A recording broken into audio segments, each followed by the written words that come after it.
Hi everyone! Welcome back to my channel. It's me again, Roldan, on your screen. Isang Pilipino sa bansa ng Arabiano. Pahiram po ng minuto ng oras mo. Kakagaling lang po, galing sa trabaho. At, pagod. Ang task natin today ay maglaba. Dahil wala tayong tagapaglaba. Sarili natin ang ating karamay. So, maglalaba po ako ngayon at wala na akong may isusuot na damit. So, once a week naglalaba. Kahit na medyo pagod, kahit na medyo masakit yung likod. Sige lang, kakayod pa din. Alang-alang sa mga pangarap sa buhay. Tara, maglaba po tayo. Sorting out ng decolor sa puti.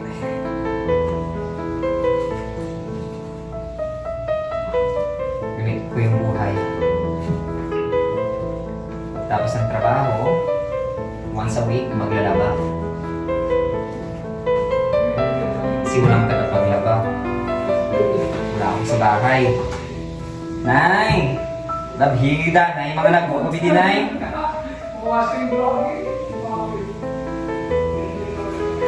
Min, makmamira bito, ma! Min! Sabi!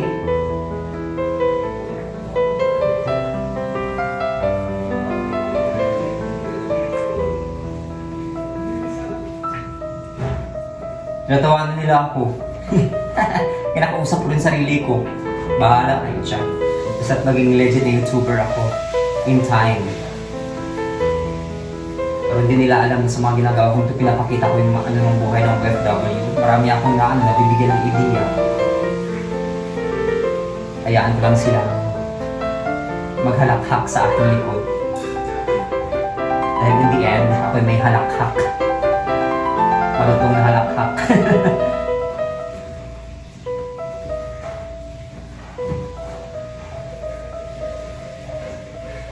Magtanim ay di biro, maghapong nakayuko. Ay, maglaba pala. Maglaba ay di biro.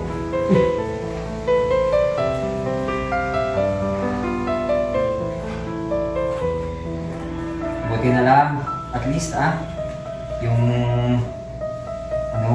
libre naman ng accommodation. So, makapaglalaba ka, makapagluto ka, na wala kang iniisip na babayaran at the end of the month.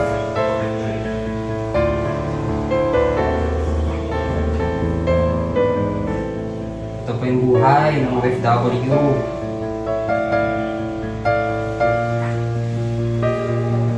Kailangan mong pagsilbihan ang sarili mo. Pagituan mong sarili mo para makakain. Paglabhan ng sarili mo para di may isuot. Survival, in the other words.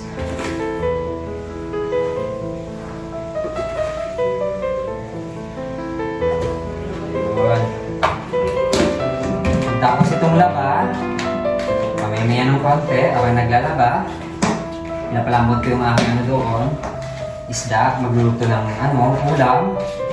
May sinain na rin ako kagabi, iniinitin ko lang yun. Tapos ang laba ay makakain. Ayan po, tapos na ba akong maglaba? Magsasampay na. Alam niyo bang sampayan namin? Doon. Sampayan ko sa taas mismo ng ito. Tama ko to, ito, sampayan. Matutuyo lang yan siya sa aircon. Kasi dito sa Middle East, bawal po kasi yung magsampay sa labas. 'Di ba sa atin yung sampayan sa labas ng bahay? Dito may penalty. Yung nagsasampay sa labas, bawal dito. So kailangan nating irespeto yung kanilang kultura, yung kanilang tradisyon, yung kanilang paniniwala. Nagsasampay po kami sa loob ng room to. Binili ko pa tong sampayan na to.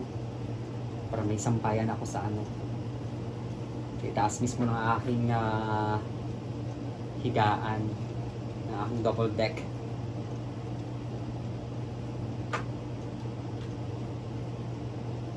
Yun.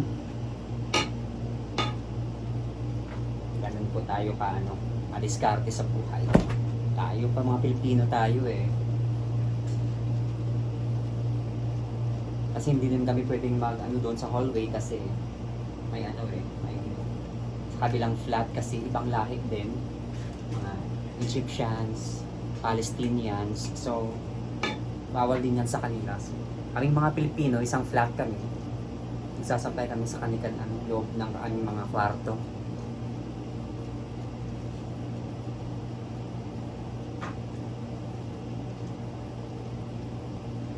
Yun. Yan po ang buhay sa abroad. Kailangan mong dumiskarte. Kasi pag wala kang diskarte, parang maramdaman mo sa sarili mo na parang ano ka, parang kaawa-awa ka, parang biktima ka.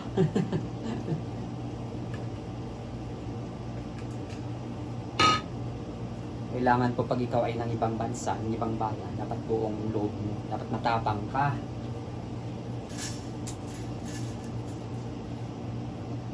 Panghahawakan mo yung mga main objectives mo ba? Bakit ka lumuwas?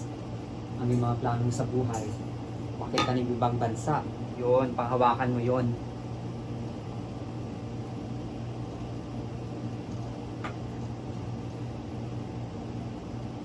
Kasi ano yung primary source ng motivation natin is yung mga sarili natin. Hindi natin pwedeng iasa sa iba na yung ating mga sarili-sarili. Kung ano man yan, physical man yan, relational man yan, kung ano man ang klaseng hugot na meron tayo, sarili natin yan unang-una magmumula. Hindi sa ibang tao, kahit pamilya pa natin. Sarili pa din natin yan, magmumula. So, ganun po yung buhay. Gising ka sa umaga, maliligo, pumunta ng trabaho, pagdating sa bahay, kung wala ka nang isusuot ay maglalaba, tapos kailangan mo paglutuan ng sarili mo. Ako may mga effect kasi ako dito. Minamasahe ko ang sarili ko.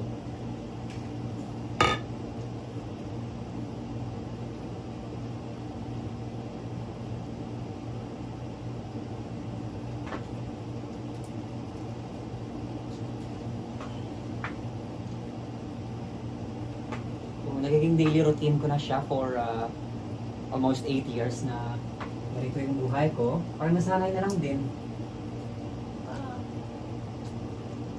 Basta saan ba't sa uli ay nagiging ano din, bubunga din. Kasi sanay naman tayo sa hirap, di naman tayong pinanganak with a golden spoon.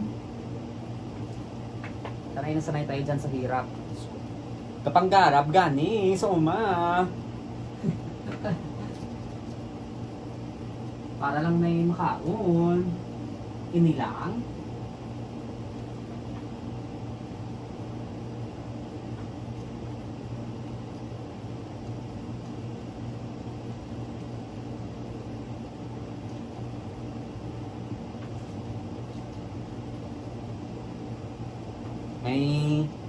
May isa akong kasama kanina, tinanong ako. Kala kanina daw ako bumabangon. Sabi ko, hindi na po ako humiga. Para hindi ko na kailangan bumangon, hindi na po ako humihiga. Natawa na lang eh.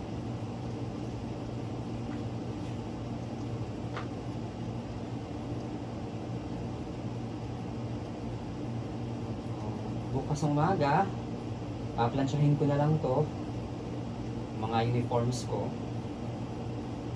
bago pumasok. Tapos na yun lang. Daily life cycle.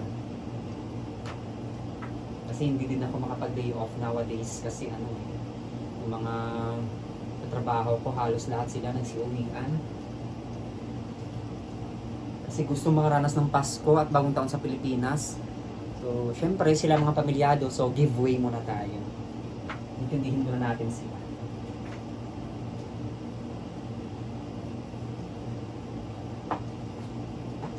nangungulila daw sila sa kanilang mga anak eh. So, sige, kayo muna. But make sure na babalik kayo.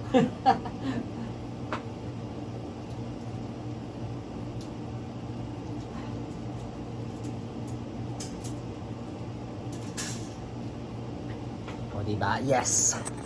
O, ayan na. Sampayan na. Yun pa yung mga uniform ko sa kabila. O, yun, kung nakikita nyo yun. Yung plancha ko yung aircon. Mission accomplished for today. Maraming salamat po sa pagsama sa akin sa araw na ito. Please like, comment, and please subscribe on the YouTube channel. Lagi pong tandaan, ang taong pagpakumbaba ay pinagpapala. God bless everyone.